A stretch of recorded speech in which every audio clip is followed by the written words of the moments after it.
Alright, I'm going to be trying some of this petrified wood. I have no idea if it's actually going to work. It looks pretty bad, and if I can't get any sizable piece out of this, I'm just going to knap the easy stuff, some of this petrified coral. I'm back to using this lighting here on a stand instead of hanging the lights from the ceiling. The ones hanging from the ceiling were driving me nuts. So, because I was hitting them sometimes while I was napping. All right.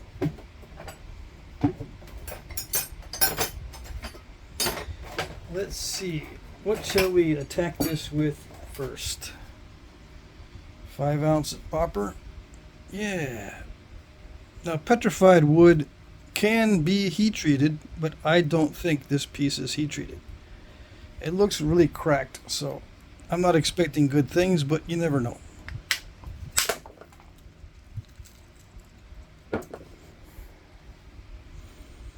Yeah, I'm amazed it survived the shipping.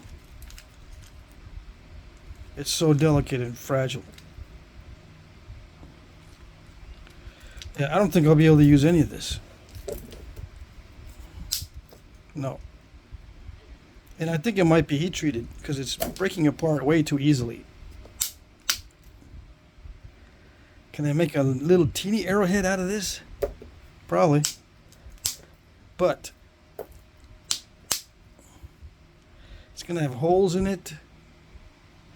All sorts of nasty stuff. I have other pieces of petrified wood. So I've been spending the last 3 days trying to get organized with my rocks. I organized all my tools and stuff. I found all my natural tools and antler. Now I'm going through all my stone. But I haven't finished going through the stone yet. Nope. I've got about half of it done. So I'll do the other half next week because I need to get going on the videos and the napping.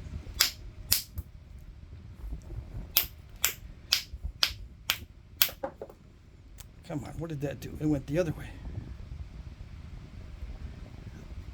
Yeah, my friend Jonathan, the one that sent me this, started the napping already. This is heat treated petrified coral.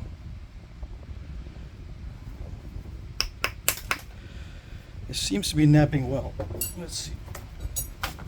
It is sharp, so I'm going to put the gloves on.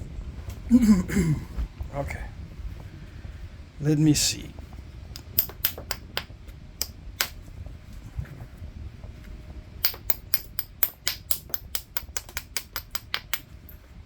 Did you guys like the Mullen video? I know it has nothing to do with flint napping, other than maybe something to do before you flint nap so you can relax.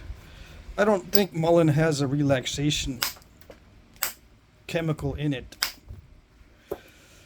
I've read about it a little bit more just before this video. I knew it was used to treat asthma, or just to treat the mild symptoms of asthma, to open up the bronchial airways or something like that. But it just seems weird to smoke something to help you to breathe, because it does have, regular smoke type tar in it that could cause lung irritation. So lung irritation is like the last thing you want when you're having an asthma episode, but you never know, it might actually help. I have not tried it for that, although I had asthma as a kid. I haven't had it as an adult. After age 30, I had no symptoms of asthma, but it took a while. I had symptoms of asthma into my 20s. But yeah, after I hit 30, it was not a problem. Now, if I start having symptoms again as I get older, I doubt that I will turn to Mullen to alleviate my symptoms.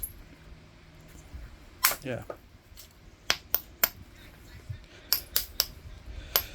Mainly when I puff on a pipe these days, it's at night before bed. Although I know I shouldn't puff on a pipe before bed because then I wake up with irritated tongue and throat and all that. Slight irritation, not bad. It was much worse with tobacco. So I would never smoke tobacco before going to bed. I'd wake up with a lot of irritation in my throat. Okay.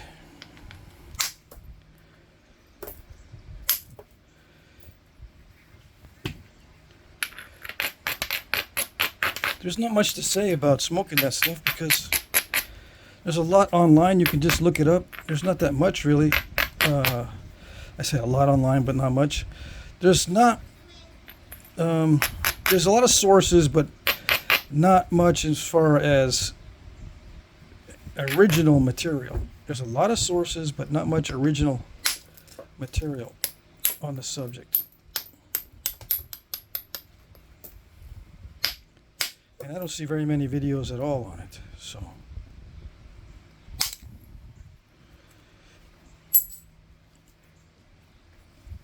I figure it was maybe an interesting topic that not too many people would have covered.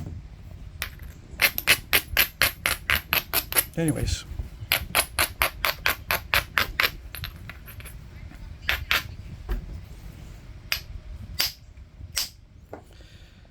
Do I like these smaller boppers? I don't know. I'm trying to get used to these smaller ones. I like small hammerstones, but smaller boppers, I'm having to actually swing with the smaller bopper, but I'm trying not to because I'm not very accurate with the swings. I'm much more accurate if I have my finger on the top of the bopper. I'm afraid to do those end thinning flakes because the bopper does grab the stone very well. Alright, so I can probably go further, but I should stop at this point.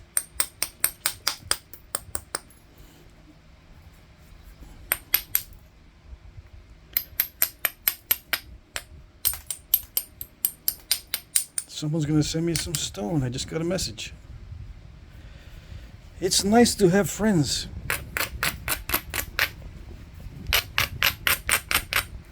Yeah. It's nice to have little business arrangements too. Oh yeah.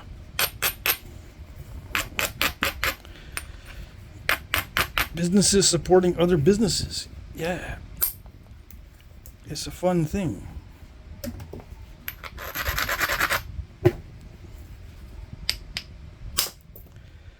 There we go. Interesting stuff. I've napped petrified wood that's similar to this. But it's rare to find a piece of petrified wood that's solid and this big. And it responds well to heat treatment. Some petrified wood is very finicky. So some of it will heat treat well, but in the same stone, there might be other areas that get ruined. You never know. Yeah. But this stuff seems to have worked very well with the heat treatment.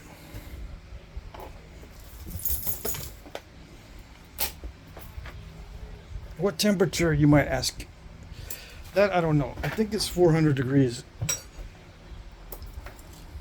I can't remember. I can't remember.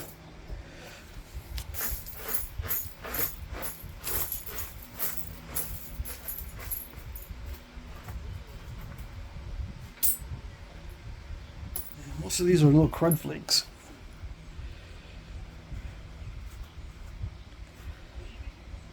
That might make an interesting little bitty arrowhead or something. I don't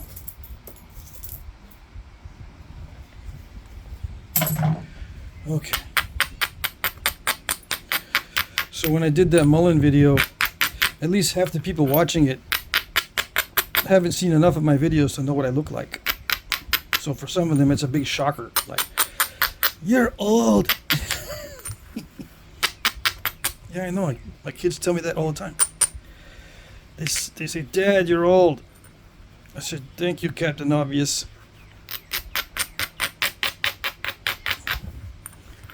Yeah, but you're really old.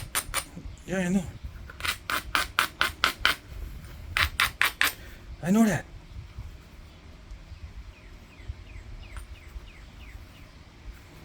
That lighting isn't too bad, huh? I don't like the lighting very much because it's too stark. It's like a artificially white light. I think what I might do is get some foil of some sort, or maybe parchment paper or vellum to go over the top to make it a little more mellow. I was looking for, transparent plastic foil, because I know that they make light covers, theatrical light covers out of that stuff, because I used it when I had a job once building scenery for a theater production unit or whatever for the University of Texas. My internship was at the scene shop building scenery for a couple of years. It was during the summer. And we had light filters to go over the stage lights, so it changes the tone of the whole scenery for evening or sunset or morning or whatever. And it was pretty cool.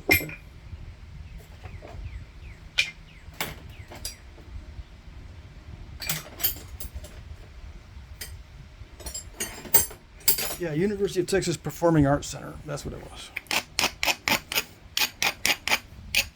One of my favorite jobs I've ever had. Because I was in the shop all day.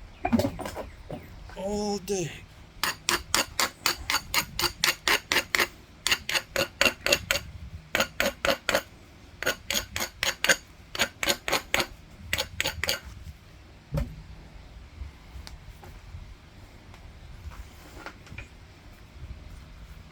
Okay.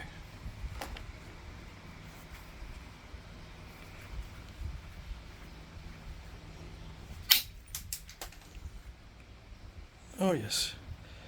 It naps well. Yeah, very cool.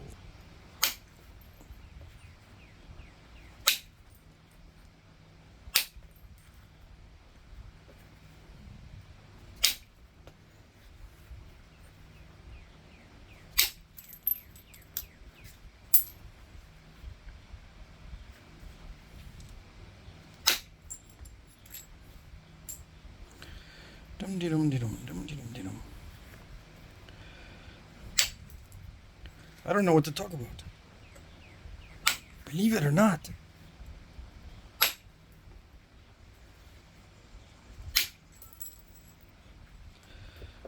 I'm trying to focus on this so I don't break it. Another thing I'm thinking about, other than not breaking this, is something I was dreaming about, actually. I was dreaming not long ago, last night. I was having a conversation with someone that couldn't figure out how I choose where to hit. I actually had a dream about it. I couldn't figure it out either. Why do I hit certain places and not others? And I had an email or a comment also similar to that. I think that's where it came from.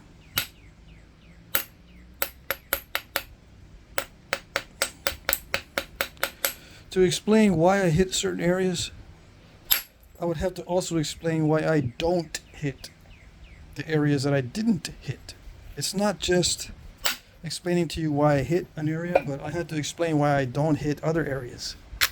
Because not only do I make a yes decision, but I make no decisions. I make no decisions more often than a yes decision. I'll go nope, nope, nope, nope, nope, nope. Oh yeah, okay. There's like 5 no's for every yes.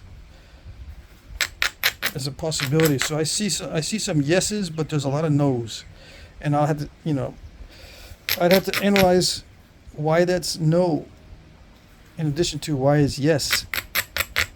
If I just do the yeses, it shortens it up, but you're only getting half the story or less. You don't know about all the nope, nope, nope, nope, nope, nope, nope.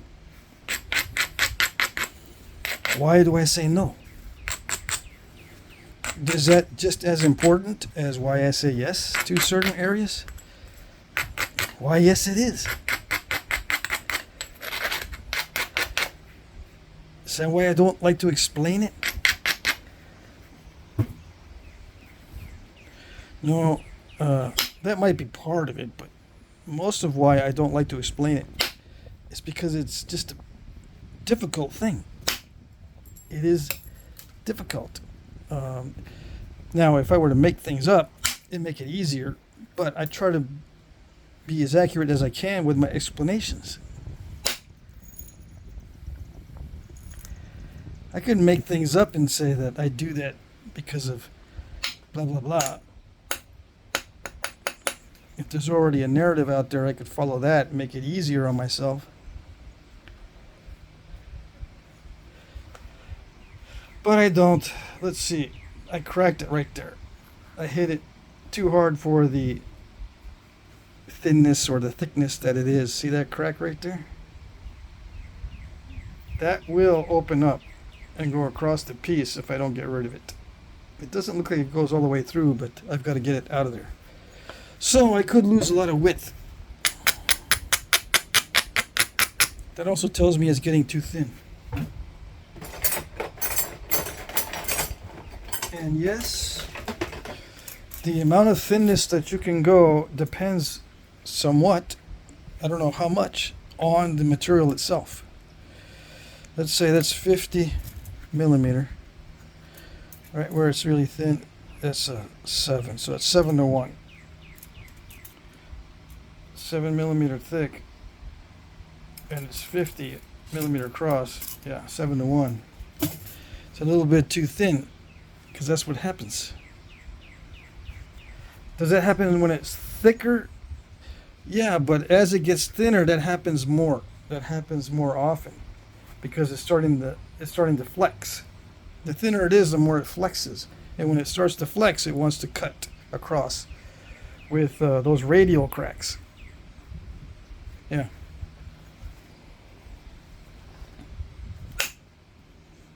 Luckily, it didn't crack all the way. So now I got to take down this edge. I'm going to take it down carefully. Now there's differences in consistency. The darker stuff is easier to knap. The lighter stuff is kind of crunchy.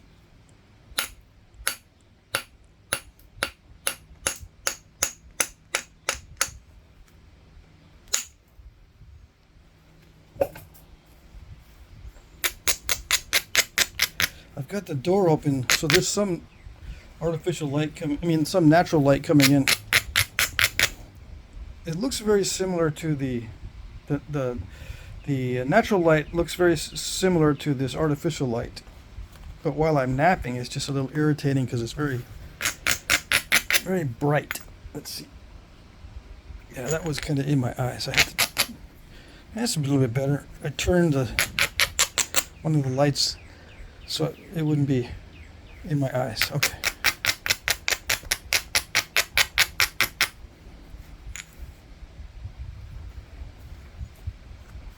See, that crack worries me. That one. I have to be constantly looking for those cracks and be aware of those and get rid of that. I have to get rid of that crack.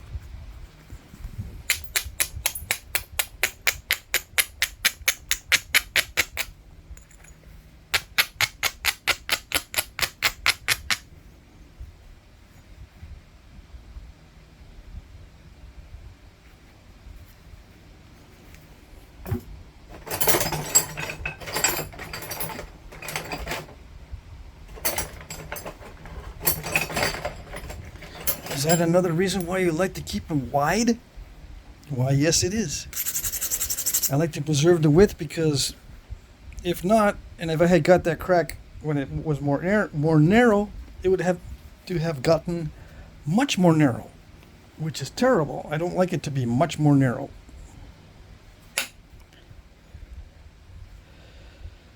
So I'll just snap right into that area, flake by flake, see if I can peel it off without too much damage to the rest of the material.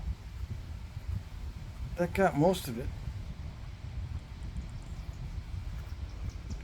Yeah, that's not bad. All right, I can move on to other areas now. Yes. Let's see. It doesn't have to be completely gone.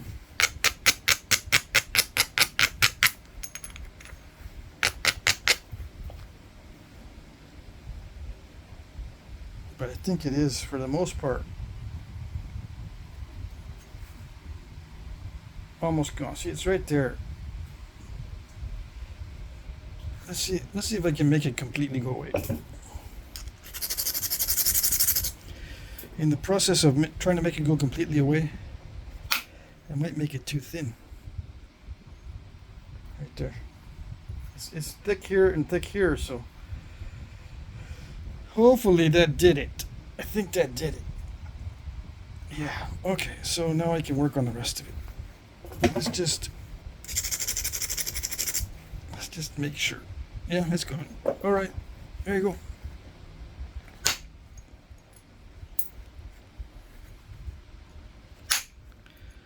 This honey-colored material is awesome.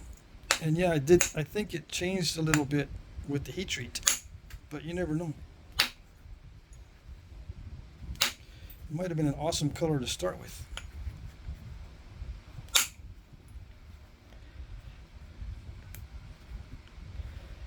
I do want to preserve that as much of the variation in color as possible, but I can't pay too much attention to preserving it because then it ends up being lumpy.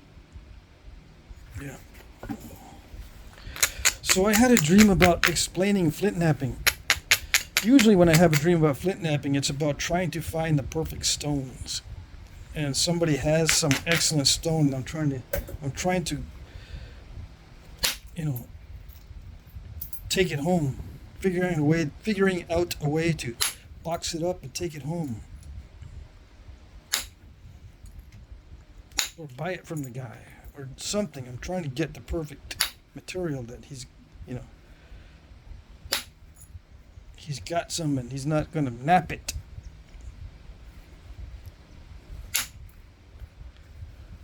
Or he doesn't know what he has and I'm going to try to sneakily get it.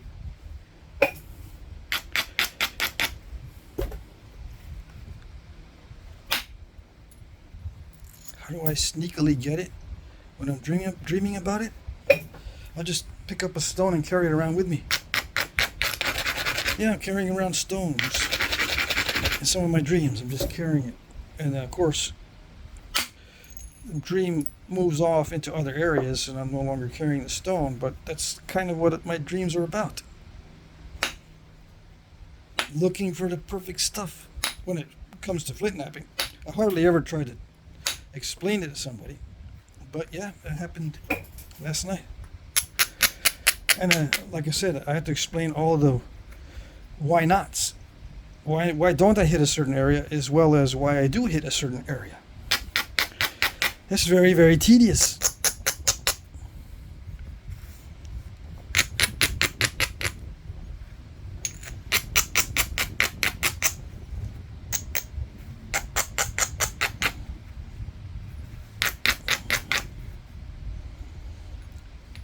In most cases, there's multiple areas to hit, multiple possibilities and multiple ways you can approach it. There's not just one way. That's why a lot of people are not able to predict, because there's more than one way to do this, more than one place that's advantageous to hit. more than one series of flake removals that can do the trick.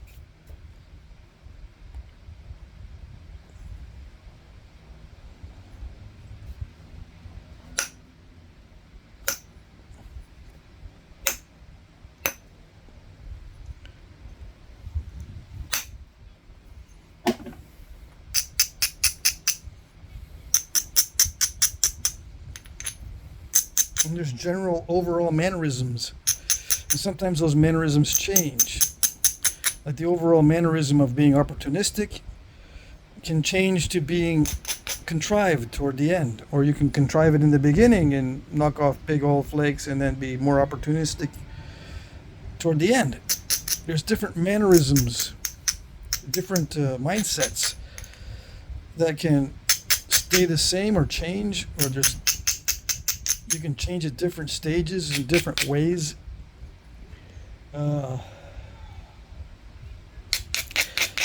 It's too hard to tell you all the possibilities and then tell you why and why not of each strike. And what I mean by possibilities, the possibilities in the overall mindset. Like if you're analyzing a battle and you want to teach everything about the battle, you've got to teach both the strategy and the tactics, the big picture, the logistics sometimes, and the politics as well. If you truly want to understand these battles in the past, why do commanders make certain decisions and why they don't make certain decisions, why they do certain things and why they don't do certain things. It's very similar when talking about Flintknapping, because it involves aggressive risk taking in many cases.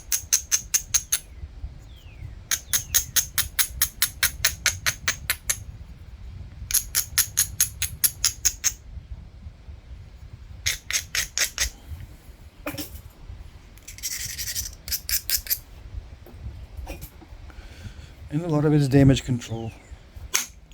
Some flakes I just remove for no other purpose than to remove a defect. Because many times I don't need to remove a flake there. It's already thin enough or something. It's already good enough. I remove a flake because of looks, to make it look better. Yeah. That happens a lot in Flintknapping. Just you remove a flake just for looks. And the ultimate skill is doing both at the same time. You remove the flake for looks and for something else, for thinness or flatness or some other physical characteristic, in addition to the looks.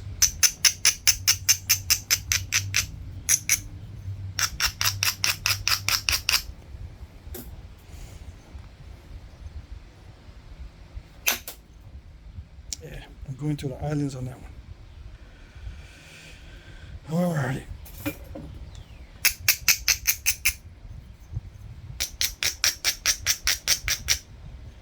It's already forming an island. Yeah, very common place for an island is right in the widest part when it starts to get thin.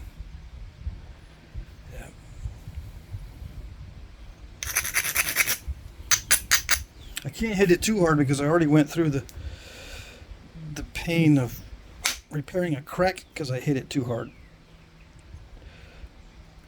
earlier.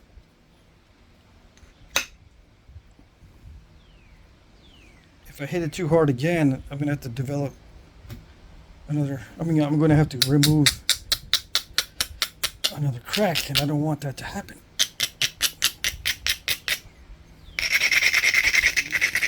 The reduction in width to deal with the damage control also reduces the options.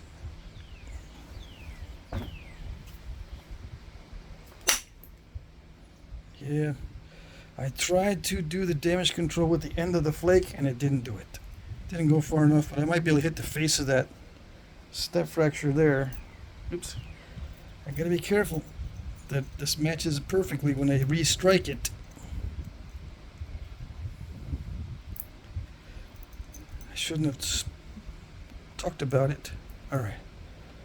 It's not matching up. Something underneath. Alright. It's got to be perfectly set back into place. Ooh, yes. It did dive a little bit, but I'll take it. Yeah. I might be able to get most of that diving flake out of there. Did it do it? Most of it. It worries me though when there's a step fracture like that. But I don't see a crack, so I'm not all that worried. Yeah, that's good.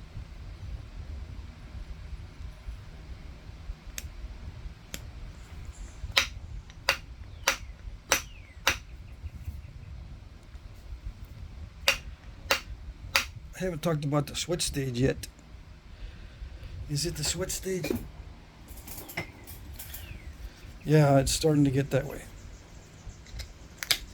Hold on. I bet you it's about 6-1. Let's see. 43.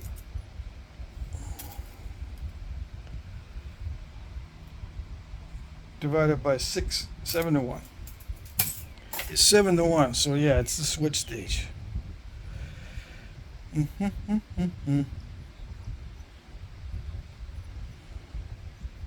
That's when it cracked before. It cracked at 7-1. And I had to reduce the edge down or make it more narrow quite a bit. Make it quite a bit more narrow.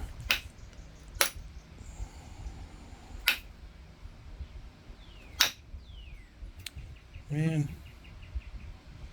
what is up?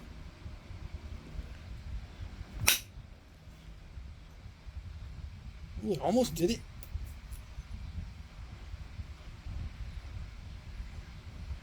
This is the rough spot here. I don't know if I'll be able to thin that much more.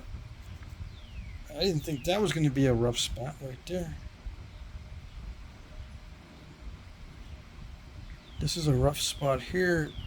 It's very inconsistent.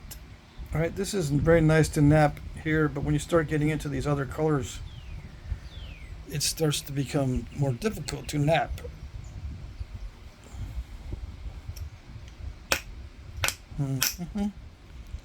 Yikes. Yeah. I don't need to go much thinner. Or I shouldn't. I shouldn't go much thinner than this.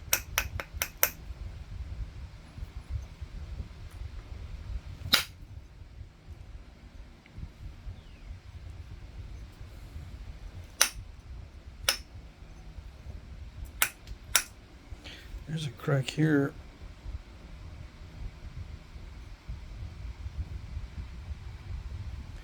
Little bitty one. Yeah.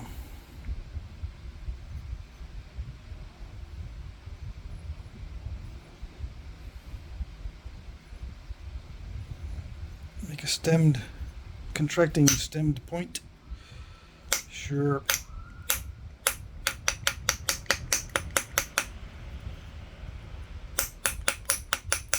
It's symmetry. Yeah. Symmetry made the decision.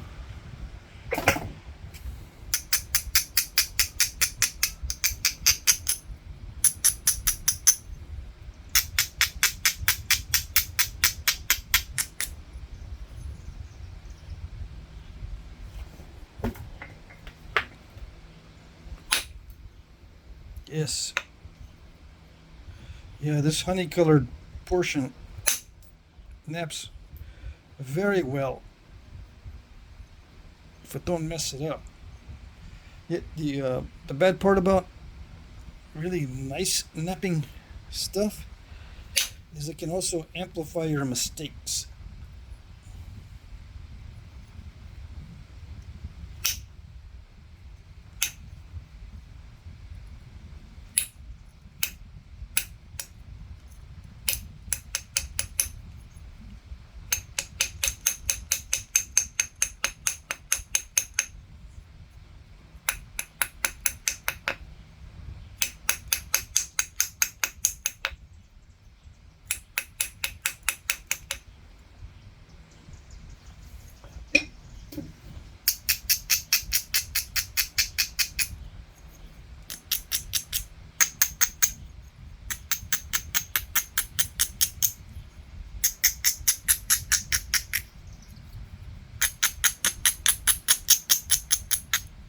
I've also been watching videos on autism. Yeah, there's a lot of videos on autism. I was thinking of maybe doing a few videos how autism can affect the flint napping, or is autism beneficial when it comes to something like flint napping, or are autists more prone to do stuff like this than other types of tasks? That kind of thing. But I don't know enough about autism to do a video like that yet.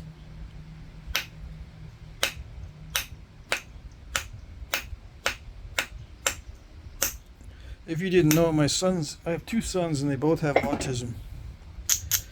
And I can tell my dad has autism. And I'm on the spectrum too. I took a test. I don't remember the percentile, but it's a very high percentile of people with autism that scored the same as I did. Yeah. It's like 89% or in the 90 percentile, or in the 90s. It's a very high percentage of people with autism that scored like I scored on the test. So, yeah, that would explain a lot. Especially my cluelessness on many issues. There's extremes. With autism, there's extremes. I'm hypersensitive in some areas and then completely clueless in other areas. Yeah. Hyper aware, not sensitive, hyper aware of some things and then completely clueless about other things. There's extremes. And it affects your ability to function.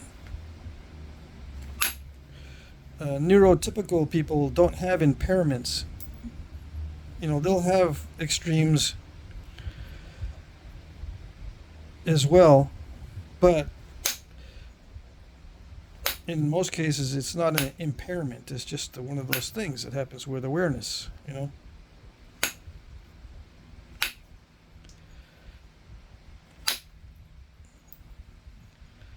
But yeah, if you have an impairment, if it impairs your functioning because of your hypersensitivity or your hyper non-sensitivity, then yeah, it's one of those things that people with autism have to deal with.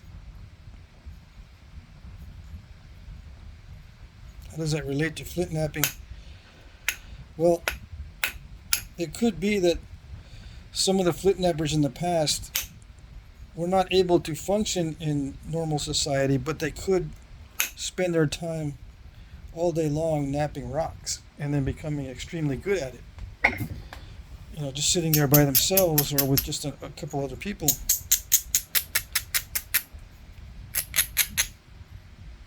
And it was a useful thing. So people would support them with food and shelter. Yeah. That kind of thing. That's how it relates to flint napping.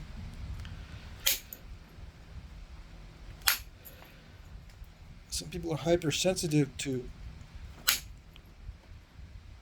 the way the stone acts, or anything like this, something similar. This hand-eye coordination type thing.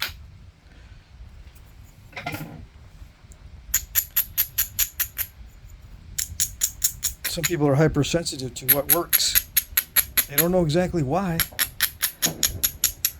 or how it works, but they can make it work just by doing it over and over again.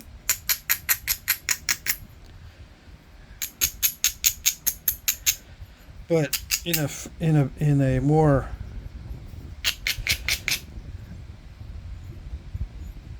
talented way than neurotypicals, because a neurotypical can learn this also.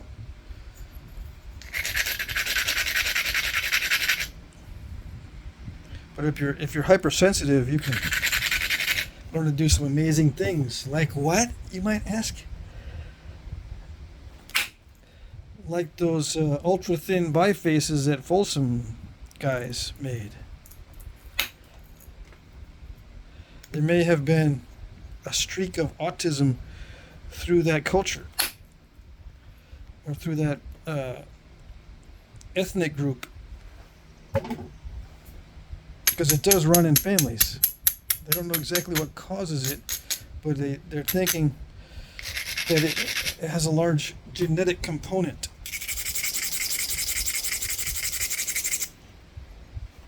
And yeah, I can see that it does run in families. Now, a lot of people are thinking that there's some environmental factors as well. Yeah, nutritional type things. But usually, a nutritional deficiency causes a brain deficiency, which leads to the cluelessness aspect of autism. Not necessarily the hypersensitivity or the hyper ability in a positive sense.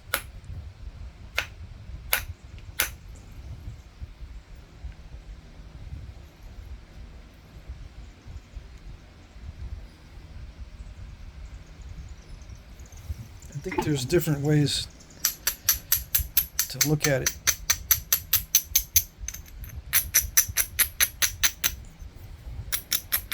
But like I said, I don't know much about the subject, so I can't speak too much on it.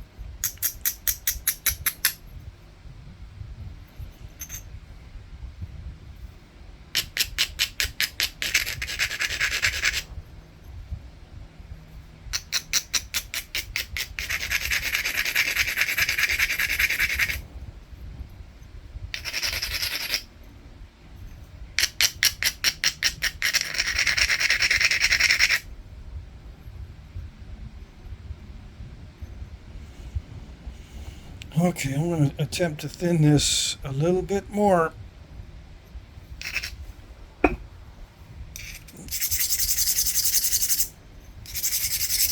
Okay, yeah, this is not going to be safe.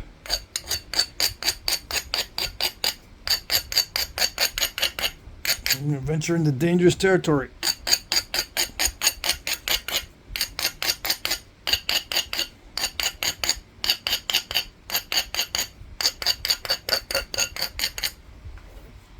Alright.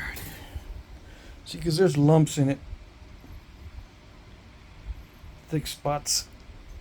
Okay.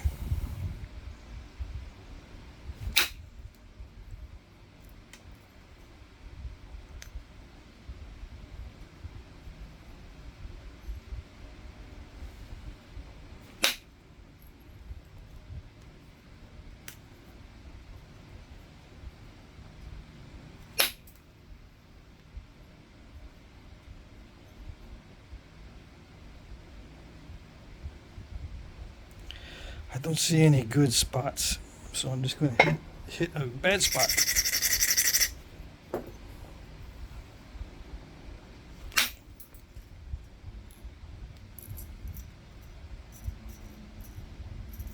Yeah, okay. It worked a little bit.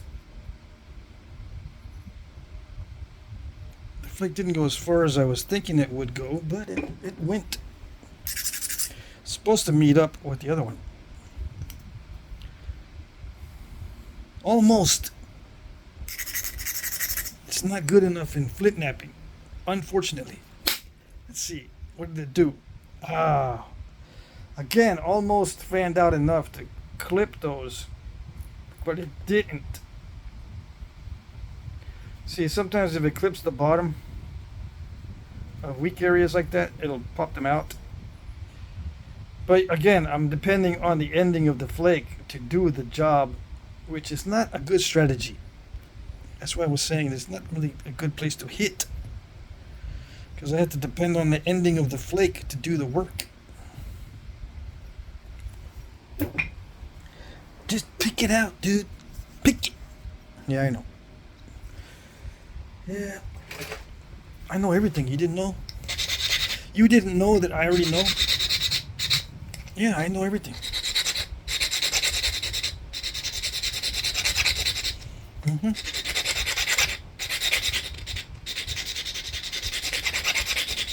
Should have picked it before. But don't tell nobody.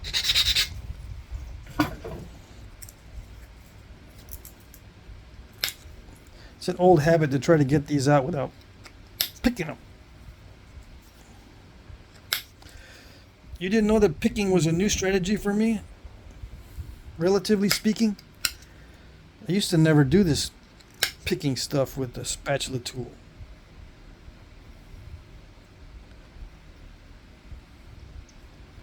Why? Well, a lot had to do with the finger strength and the hand strength. I just couldn't do it effectively. But now that, you know, I've developed some strength, it's a little bit easier.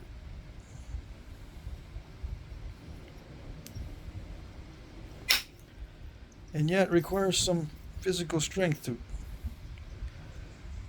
pick those out, because it has to be done carefully.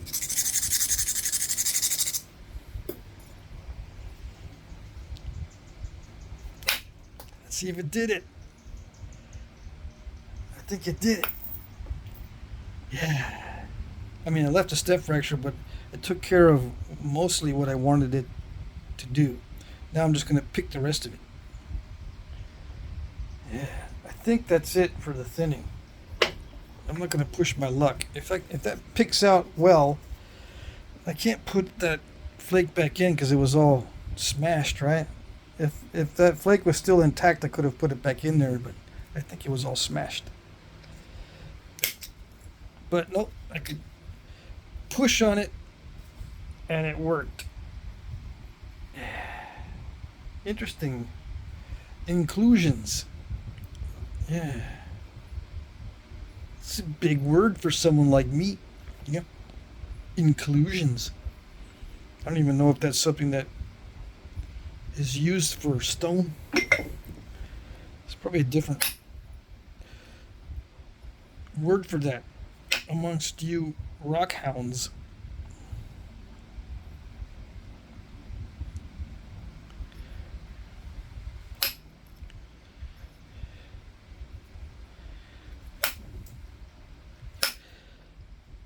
Maybe they just call it junk. Yeah, that's just junk in there. There's no special terms. It's junky. You know, little junkoids.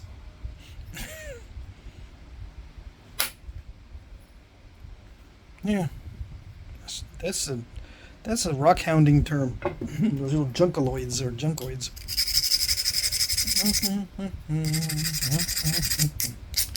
Anyways.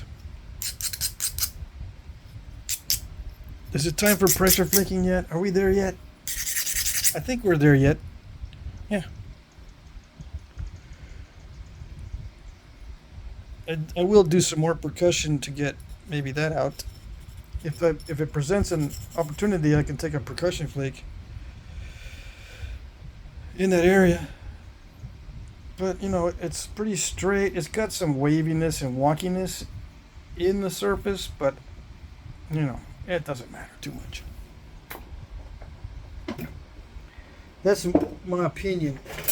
I don't think it matters. Why don't I think it matters? Because if it did matter, it would be more of a pain in the butt. Alright. So therefore it doesn't matter. Yeah. Uh-oh. I still think about that time where someone said that it's more difficult or almost impossible to cause a step fracture with a pressure flake. I just cut myself because I slipped too much. Yeah, let me get that covered up before it starts leaking all over the place. I wasn't paying attention, so I didn't brace myself, and I ended up going way too far. I've only cut myself in that spot 100 times. Okay, where's the... Whenever I move stuff, I can't find it. I need to wipe it. Alright. Let it dry for a second.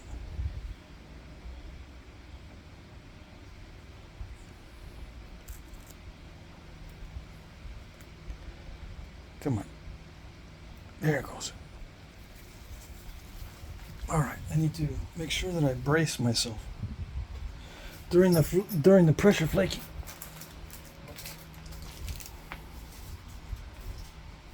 I forgot how to nap. Okay. I was looking at the step fracture instead of paying attention to bracing everything like this. I was just all right. Just so you know, so you don't make the same mistake, because that can really dig right in it. I mean, it's bad when it gets really sharp. I've cut myself very deeply doing that type of pressure flake where I wasn't braced. Braced means you get into a position like this and it doesn't go anywhere. Once you release that flake, you're not going anywhere. You're not going, whoops, like I just did.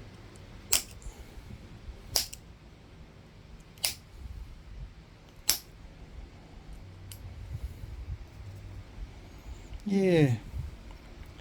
Yeah, a long time ago I heard someone say that it's almost impossible to make a step fracture with pressure flaking. This was back when I first started knapping. There was a bunch of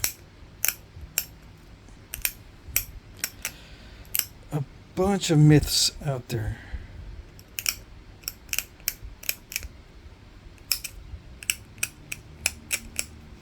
I keep saying I'm gonna try dripping water on stone to see if it flakes the stone. I've done it once before and the stone cracked. But I want to see, I want to do it like they say it can be done and show the results.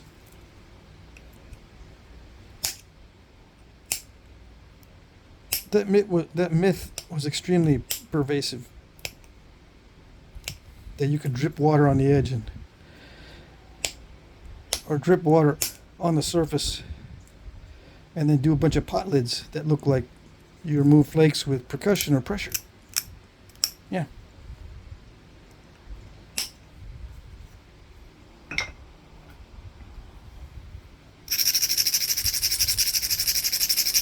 It's a bunch of hooey, but I gotta prove it. I know what happens when stone cools down too fast.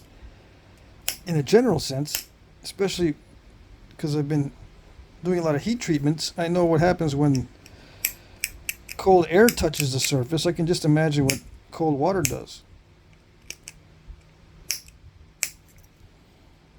Some might say, oh, don't use cold water, but you use warm water. Yeah. You've got to have a temperature difference to cause it to flake.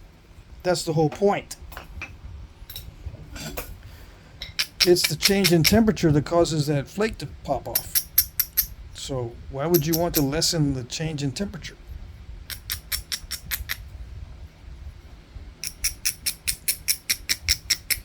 Besides, back in the day, they didn't have thermometers, so they didn't know exactly what temperatures they're dealing with.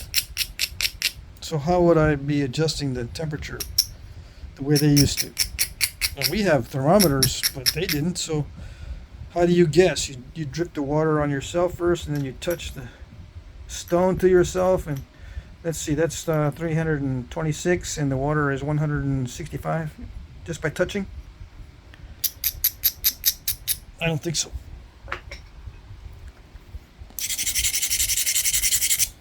But anyway, it's good to do it and have it on record. Enter it into the record. People can point to the video. See what happens when you do it? Nothing happens, or sometimes it kind of works, or it doesn't work at all, or a combination of all three. Yeah, I want to see that too. I want to know what type of combination is it, and how many times can I actually reasonably attempt it to cover all my bases, all the possibilities, because lots of wise guys are going to go, well, you didn't try this, and you didn't try that, and there's this possibility and that possibility, and what if you use bear fat instead of water, and what if you use this kind of stone instead of that kind of stone, and blah, blah, blah, blah. Yeah, all kinds of possibilities.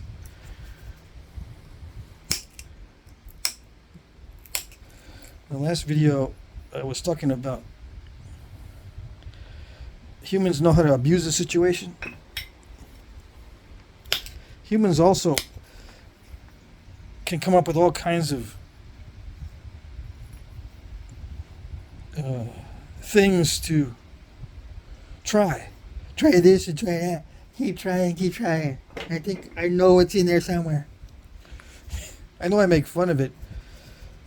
I do the same thing. I try to find what else is in there. What else can it be? But it gets to the point where you're abusing the situation. Just give it a rest.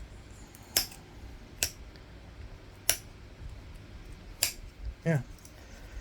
Sometimes you just got to give it a rest.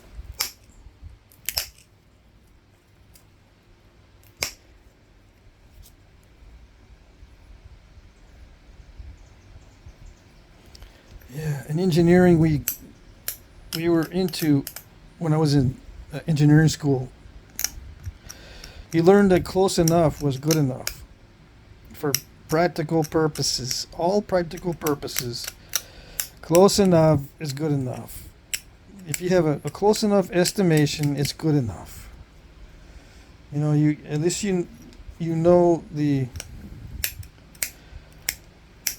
you know how close you're getting. If you know how close you are to the final result, if it's really, really close, it's good enough. You establish tolerances and stuff like that. And if you're within tolerance, it's good enough. Same with testing on dripping water on a stone.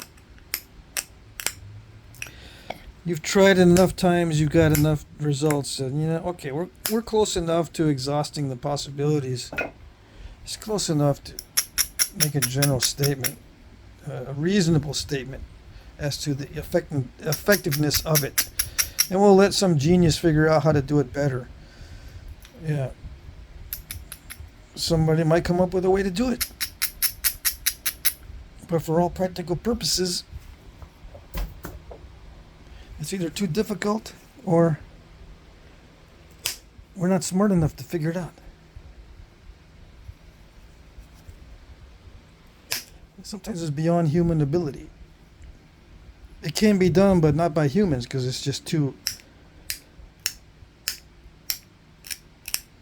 difficult.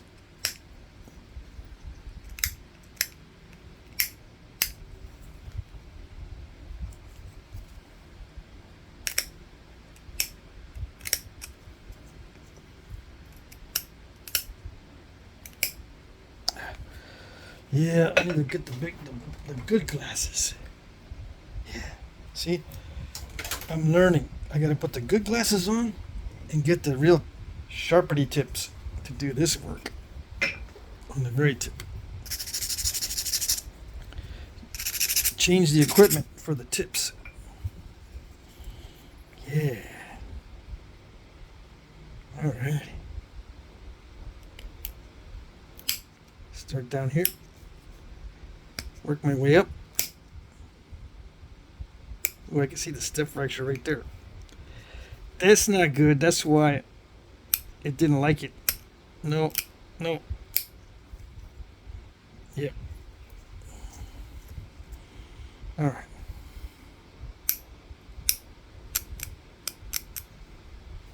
There's a stiff fracture on the other side too. Right there on the tip. On the very tippity tip. Dang it.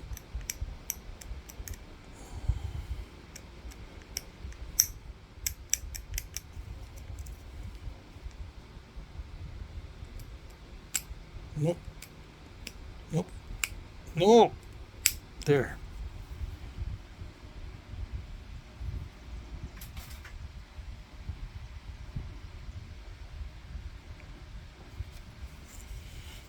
Okay.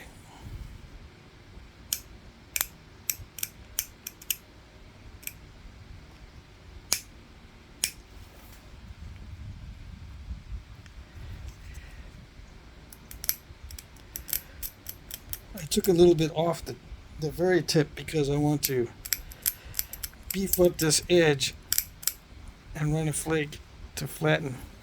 I need to flatten the whole tip, so I took some off the very tip to beef that up because I'm going to run some flakes up near the tip as well, and I might have to go directly from the tip inward. Okay? It's not as thin as I want, so here we go. Let's do this again. I don't know.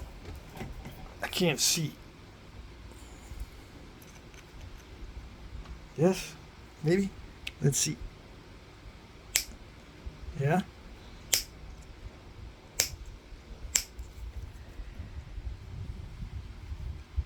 Yeah. It's thinner. No. Yeah.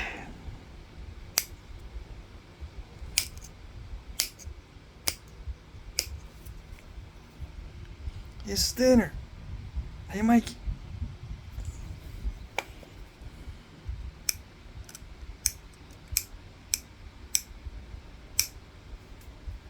He did it. He won't thin it. He hates to thin everything. Hey, Mikey, he thinned it. Yeah.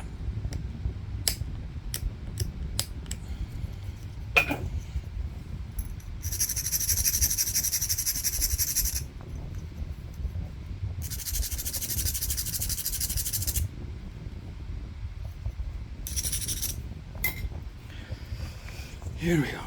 Not done yet. Not there yet.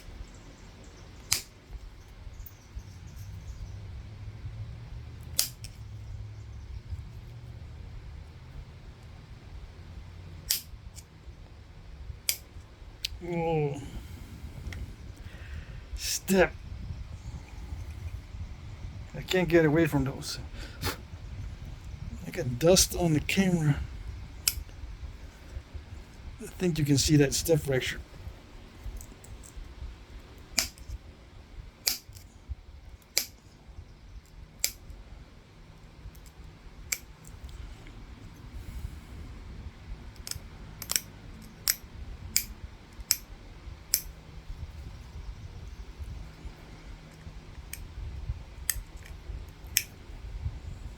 Yeah, I'm being too persnickety.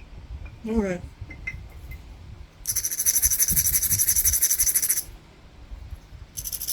We'll finish up. All right, we're almost there.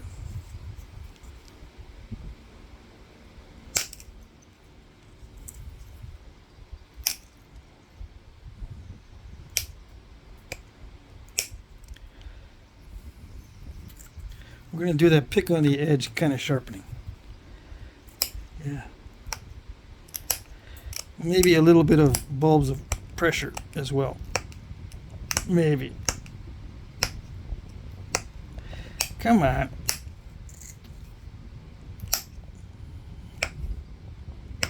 No. Yeah. Come on. I got my glasses on. I got my super high power glasses. It's slipping.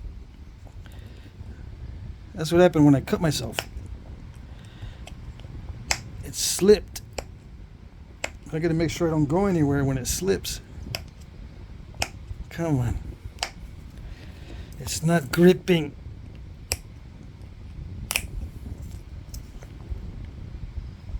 There it is.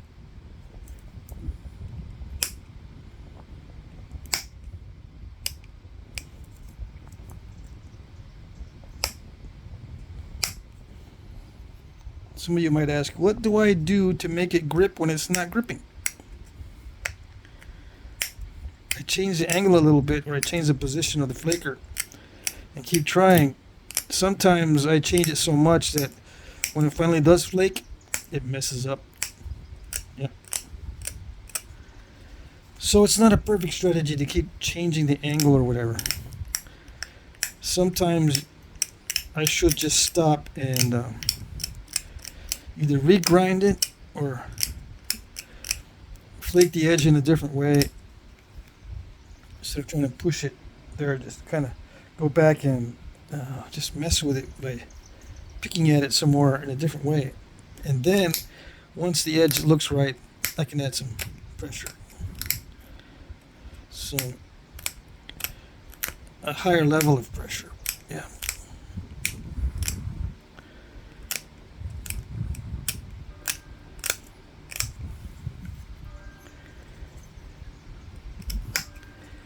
But you know, I would have to discuss why I do or do not do things with pressure flaking too, and that's even more complicated than the do and do nots with percussion, I think.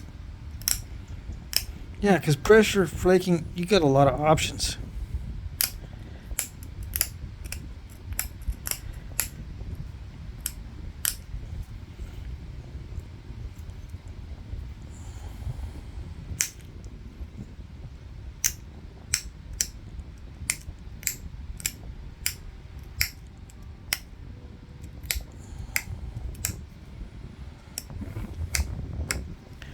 It's funny, I think pressure flaking is a little bit easier to teach as far as the basics go, but the complex stuff in pressure flaking is very difficult to teach.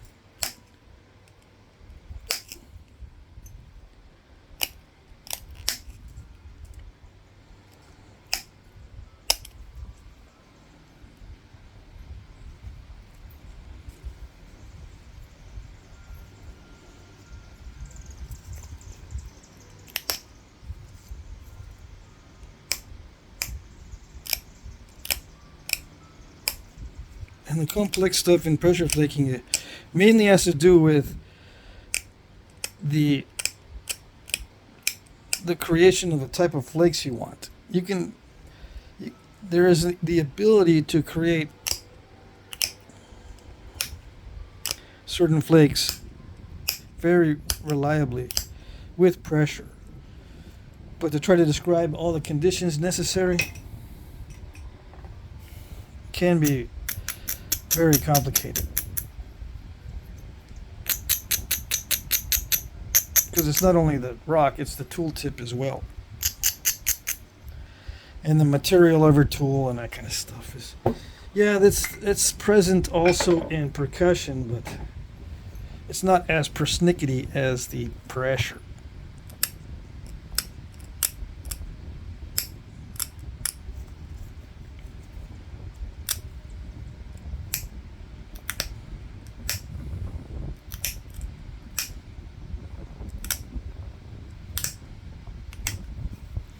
At least that's the way I'm thinking right now. I may be wrong about that. Percussion may be just as complicated, but for me, it's taking me forever to learn to do the kind of pressure I want to do.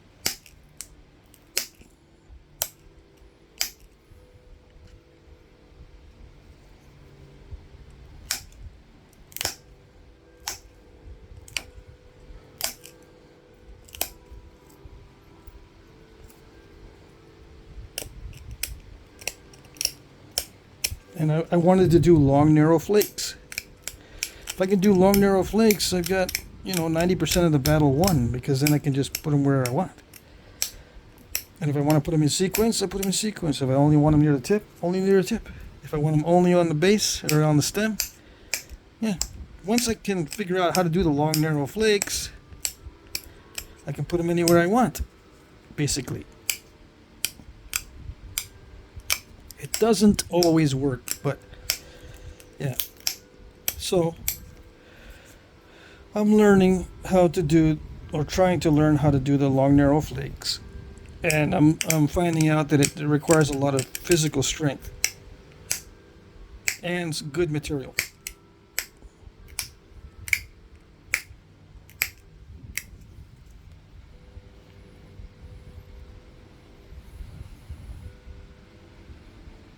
This looks eerily similar to other points that I've made out of this stuff. Huh. Amazing. Amazing how that works. It's eerily amazing that it's so eerily similar.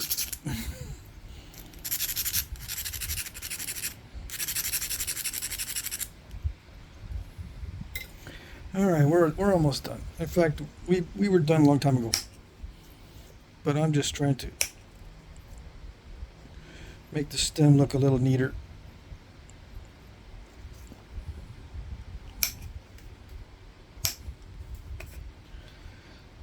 Bugs are already finding the light. I gotta shut the door here very soon. Once it gets dark enough outside, the bugs start finding the light in the shop. Very attractive. So before that happens, I gotta close the door. Wrap this up and close the door. It's not symmetrical. See, this bulges out more on this side than this side. But I'm gonna leave it. Yeah.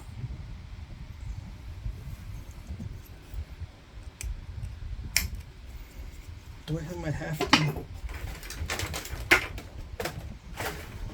Yes.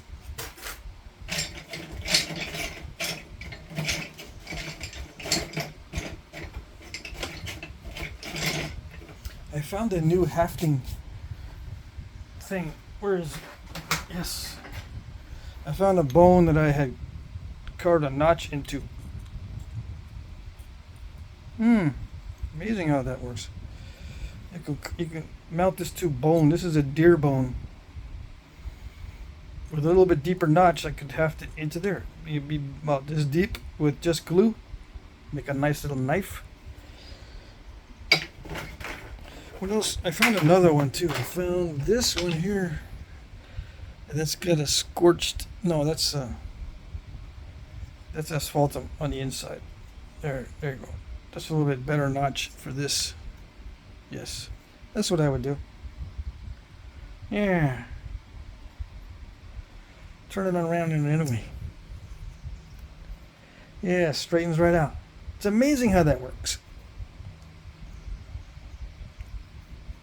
Yeah, it works better in one direction than the other. In most cases. Yeah, I like it. All right.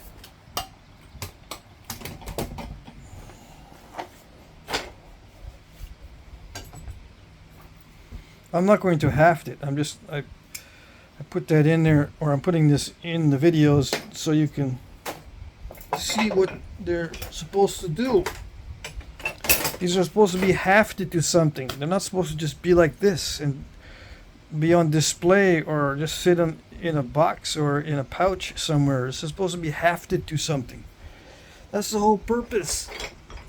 But no one shows the purpose. They all just show the point. Yeah. What's the point of the point? What is the point? The point is, because it's got to be hafted to something. Yeah. That's the point of the point. All right. Very nice. Now I just got to take a good snapshot. With a darker background. Let me see. I need the... Do I have a towel? No? should bring a dark towel into here. A dark background.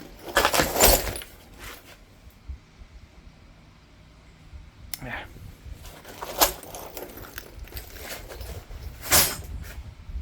Oh, wait a second. Wait a second.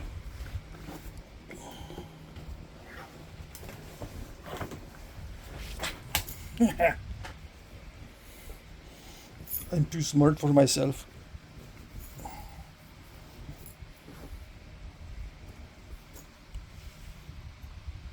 Yeah.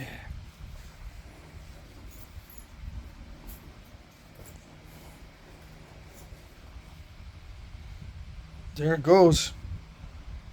That's it.